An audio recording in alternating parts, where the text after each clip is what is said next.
Hello my loves, welcome back to Carly's Closet, where we talk about all things fashion, lifestyle, travel, and beauty. And today's video we are talking about things to know about being a model, truths of being a model and becoming a model and living the model lifestyle. So if you are interested in more of my modeling and photo shoot content, then you might find this video to be insightful and interesting to you. So let's go ahead and get into some of the truths about modeling. First things first to know about being a model, and that is probably the biggest thing, is that you are your brand, right? So you have to upkeep your look and maintain your aesthetic, maintain your, there's my cat, maintain your entire fashion sense and what you've got going on, right? So for example, for me, I like clockwork. I mean, it has just become a bill, and it has been a bill for me for the past several years of getting my hair cut, right? My hairstyle maintained. Every 4 to 6 weeks I am in the salon. I am getting my hair colored and cut, and especially particularly has to be done every 4 to 6 weeks for me, because my haircut and color happens to be just more high maintenance, as it is bleach blonde, and you know, it's very feathered and wispy and you know, lots of layers in there. But my haircut is like, it's me, you know. My haircut is really a huge attracting factor of my entire aesthetic, and so it is just what it is. It is the price that I pay to keep up with this look, and I actually love going to the hair salon.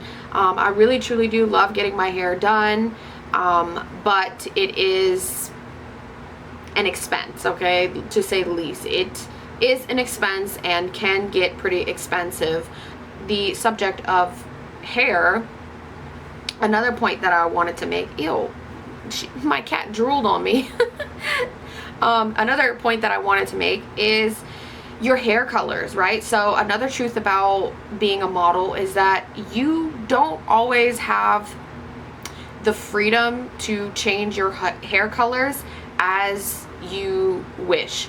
And let me just let me go further into this. So it's not that you are not allowed to change your hair color, right?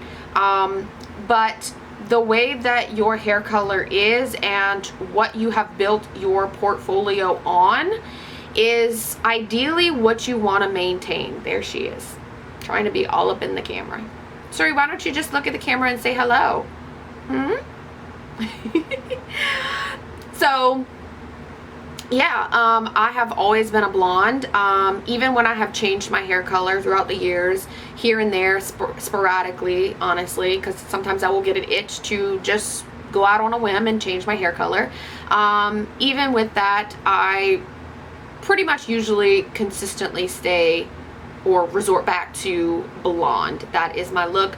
I was a blonde when I was a baby, so the blonde is just who I am, right? But you have the freedom to change your hair color, sure, nobody owns you, but if you have to realize that if you do change your hair color, like let's say I was red, right? So I'm blonde, bleach blonde, and I went red for a little while, but if I want to go from this to a deep red color, then I have to kind of rebrand myself to my agency and start building a whole new portfolio with that red hair color and decide if I want to keep maintaining that red hair color. Do you understand what I'm saying? So I can't market myself on my agency's website as a blonde and then change my hair color to a deep red and show up to these projects with red hair when they are actually looking to hire a blonde. hopefully that makes sense. But it's not that anybody owns you and that you can't do what you want, but it's just a lot of work to go through the hassle of trying to rebrand yourself as this new hair color that maybe you just wanted to try for a couple weeks or a couple months, and it's just not that simple and not that easy when you are a model who is trying to consistently book projects for herself. Okay, which brings me into the next point and truth of being a model, and that is investing into your wardrobe, which goes back to upkeeping your look, maintaining your appearance, and that is investing into your wardrobe. Babe, you never know when an opportunity will arise where you can take some immaculate photographs and add onto your portfolio. And so it is strongly suggested that you invest into your clothes, and you always make sure that you are on your model A game and you are being stylish and fashionable at all, in every area and wherever you go in life and in your daily routine. You are going to have to, invest into your look and, constantly buying clothes, especially if you're someone like me who is always taking photos of herself, which I also strongly suggest in doing as a model, because like I said, you never know where you might go, where you either meet some important people and like bring opportunity to your projects and your modeling life, or B, you want to take photographs in that setting and you want to look good and on brand with your own personal model. Ow! She bit me! On brand with your own personal model aesthetic, if that makes sense. So stay busy with taking photos of yourself anywhere you can, any place that inspires you. You want to keep producing great content and good photographs to keep your portfolio up to date and constantly refreshing what you look like, and also just constantly putting yourself out there to let the world and she keeps biting me. Siri, what? To keep letting the world and other photographers and creators know. Ow! It's like little love bites, honestly, you guys.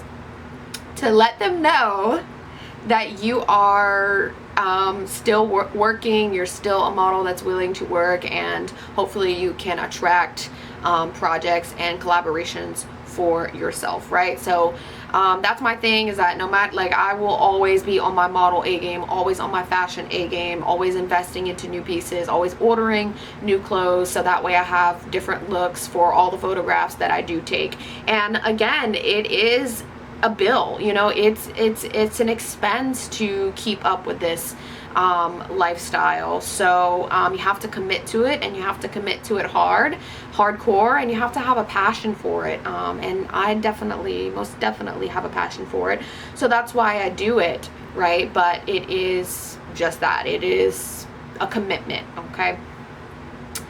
Next truth about being a model is, this is a good one, and that is, you don't always it depends on where you are, it depends on your region, depends on where you live and where your agency is, okay?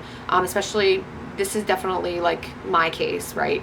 I am not in a metropolis city. If you live in somewhere like New York City and you're signed with a modeling agency, this might not even apply to you at all, but it does for me because I'm in the deep South. And that is that you don't always have booked modeling jobs, possibly due to where you live, and not all modeling jobs are paid gigs. So first things first, like I said, because I am in the deep South, there are obviously projects going on here, and my agency is always sending out projects to book her models on, but yes, there is less competition because there are such fewer agencies here in the South, but there's also not a huge demand for models and projects and agencies and stuff like that, because there's not always work to do here. And you know, like I said, it would be substantially different if I was somewhere like LA or New York City, you know, where fashion is really kind of the heart of these bigger cities, and like where these commercial projects are going in order to find like really talented, gifted agencies and models. Okay, and then the second statement, not all modeling gigs are paid gigs. Sometimes and oftentimes you will get opportunities to do TFP, which is time for print, and just kind of things that will help your portfolio to grow, collaborating with other photographers who are maybe up and coming. And it's really up to you and your agent to decide whether this is a collaboration that is going to be beneficial for you and your portfolio building, or it is not. I have actually had opportunities, just many over the years. I've been modeling for over 10 years, but especially within the last couple years, well, let's say this past year, I have opportunities that come to me, and you know, they don't want to compensate, but they will like trade, you know, the photographs and just adding to your portfolio, and you just kind of collaborate on a creative vision together. But some of those opportunities my agent doesn't see best fit me and the value that I hold in the modeling world, and the value that I hold as an agency represented model. And so she will suggest that I turn these projects down, just because the level that maybe that other creator is at, or their level of experience doesn't resonate with me and my level of experience. Does that make sense, right? So it's just really up to you and the agency, your agency, to decide what will best benefit the both of you. And so not all gigs are paid modeling gigs. Of course, when you do book paid modeling gigs and commercial projects, they are great, and you know, of course, you want to stay booking the paid modeling gigs, but you don't always get paid for your time in modeling and time in front of the camera. Okay, so I hope that this video was helpful for maybe those of you who want to get into the modeling world and just maybe like to hear insight and advice from someone who has been in the modeling game for quite some time. And I just really started off by being creative on my own and taking my own photographs and kind of being my own creative director and building my own portfolio. And then I just happened to be signed with an agency here in the South, and that's just kind of how it worked out. So like I said, hopefully you found this to be helpful, and if you have any more recommendations on videos for modeling or advice in the modeling game, be sure to leave a comment down below and let me know.